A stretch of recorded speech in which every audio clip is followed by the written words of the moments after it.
புரியாத கவிதை போல வாழ்ந்து வந்தேனே, அவையாவும் முந்தன் கண்ணில் அர்த்தம் கண்டேனே.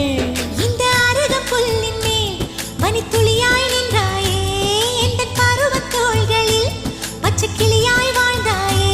என்னை துளசி செடியாய் சுற்றி வந்தாயோ, கண்ணால் பார்த்து பார்த்து வெற்றி கண்டாயோ.